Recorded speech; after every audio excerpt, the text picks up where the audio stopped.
आज हम बात करेंगे भारतीय लोकतंत्र के एक ऐसे मोड़ की जहां देश की सबसे ताकतवर नेताओं में से एक इंदिरा गांधी सीधा अपनी ही जनता से टकरा गईं। ये वो कहानी है जिसने भारत की राजनीति को हमेशा हमेशा के लिए बदल कर रख दिया। तो आखिर सवाल यही उठता है कि ऐसा हुआ क्या? मतलब एक नेता जो इतनी पॉपुलर थी, जिसके नाम का डंका बजता था, अचानक उसी के खिलाफ इतना बड़ा आंदोलन कैसे खड़ा हो गया?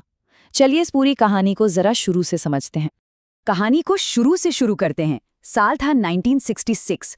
जब इंदिरा गांधी प्रधानमंत्री बनी तो बहुत से लोगों ने, यहाँ तक कि उन्हें प्रधानमंत्री बनाने वालों ने भी उन्हें बहुत हल्के में लिया था। तो हुआ ये कि कांग्रेस पार्टी के अंदर कुछ बहुत बड़े कद्दावर नेता थे जिन्हें सिंडिकेट कहा जाता था। उन्होंने ही इंदिरा को चुना। उन्हें लगा, अरे ये तो बस एक गूंगी गुड़िया हैं जिन्हें हम जैसे चाहेंगे वैसे नचा लेंगे। लेकिन ये उनकी जिंदगी की सबसे बड़ी भूल साबित हुई। और फिर इंदिरा गांधी ने जो किया वो किसी ने सोचा भी नहीं था।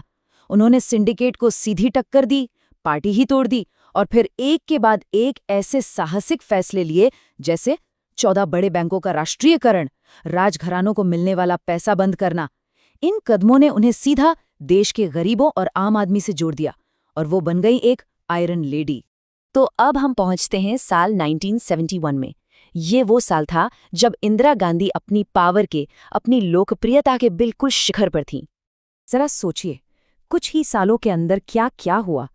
पहले बैंकों का राष्ट्रीयकरण करके गरीबों का दिल जीता, फिर 1971 के चुनाव में जबरदस्त जीत हासिल की, और फिर साल खत्म होते होते पाकिस्तान के खिलाफ जंग में एक ऐसी ऐतिहासिक जीत दिलाई जिसने बांग्लादेश को जन्म दिया। उनकी पॉलिटिकल स्ट्रैटेजी का तो कोई जवाब नहीं था।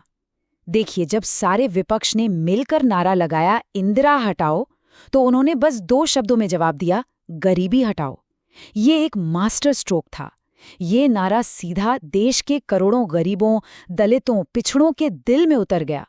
और इसका नतीजा ऐसा था कि सबके होश उड़ गए। 352 सीटें, लोकसभा में 2/3 से भी ज्यादा बहुमत। मतलब विपक्ष का तो लगभग सुपड़ा ही साफ हो गया था। अब उन्हें चुनौती देने वाला कोई नहीं था। पाकिस्तान पर जीत के बाद तो आलम ये था कि उन्हें दुर्गा का अवतार तक कहा जाने लगा। सोचिए, अटल बिहारी वाजपेयी जैसे नेता ने उन्हें दुर्गा कहा। वो एक तरह से देश की देवी बन चुकी थीं। लेकिन शायद यहीं से एक दिक्कत भी शुरू हुई, एक ऐसा यकीन कि वो कभी गलत हो ही नहीं सकती। मगर कहते हैं ना, सियासत में वक्त बदलते देर नहीं लगती। जीत का ये जश्न ज्यादा दिन नहीं चला और देश पर एक बहुत बड़ा संकट मंडराने लगा। लोगों का भरोसा अब धीरे धीरे गुस्से में बदल रहा था। ये जो आप चार्ट देख रहे हैं ना, ये उस तकलीफ को दिखाता है जो हर आम आदमी झेल रहा था। 1974 आते आते महंगाई 20% के पार चली गई थी। मतलब दाल, रोटी, तेल, हर जरूरी चीज के दाम आसमान पर थे। अब सवाल ये है कि आखिर ऐसा हुआ क्या? असल में कई सारी मुसीबतें एक साथ आ गईं।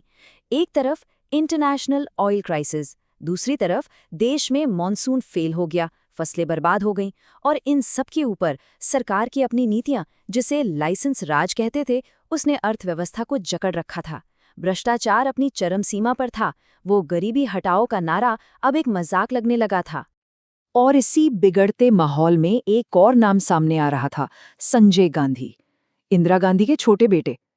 उनके पास कोई ऑफिशियल पद तो नहीं था, लेकिन पावर बहुत थी। उनकी मारुति कार परियोजना और राजनीति में सीधी दखलंदाजी, ये सब लोगों के गुस्से को और भड़का रहा था। तो अब देश में गुस्सा था, हताशा थी। बस इस गुस्से को एक आवाज की जरूरत थी, और वो आवाज बनकर उभरा जेपी आंदोलन। ये आंदोलन पता है कहाँ से शुरू हुआ? गुजरात में कुछ स्टूडेंट्स ने करप्शन के खिलाफ प्रोटेस्ट शुरू किया, और ये आंदोलन इतना बड़ा हो गया कि वहां की सरकार को इस्तीफा देना पड़ा। बस यहीं से चिंगारी फैली। बिहार के छात्रों ने भी आंदोलन छेड़ दिया, और फिर इस आंदोलन को मिला एक ऐसा नेता जिसे पूरा देश सम्मान की नजर से देखता था, जयप्रकाश नारायण, यानी जेपी। जेपी का मकसद सिर्फ सरकार गिराना नहीं था। उन्होंने नारा दिया संपूर्ण क्रांति का, यानी टोटल रेवोल्यूशन। उनका कहना था कि समस्या सिर्फ सरकार में नहीं, पूरे सिस्टम में है।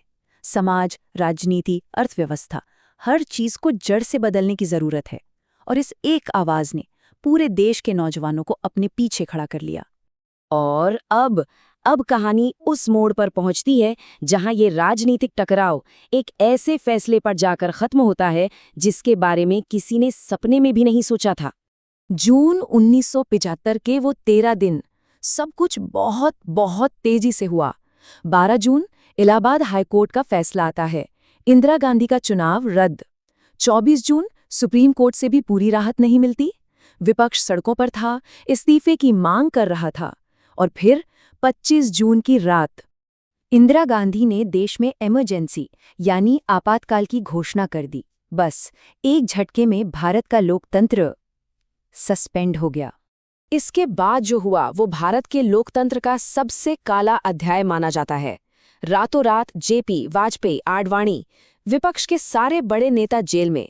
1 लाख से भी ज्यादा लोगों को बिना किसी मुकदमे के जेल में ठूंस दिया गया।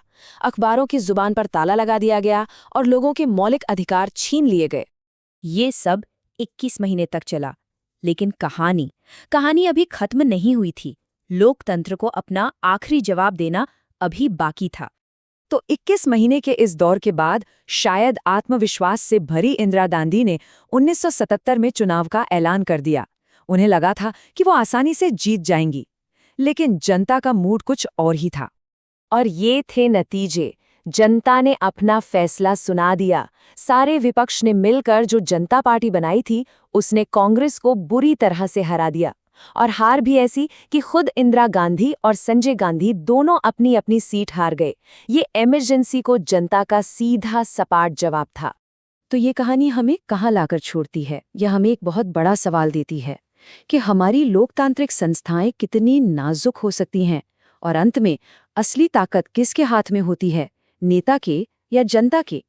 इस पर सोचना शायद आज पहले से भी ज्यादा जरूरी है।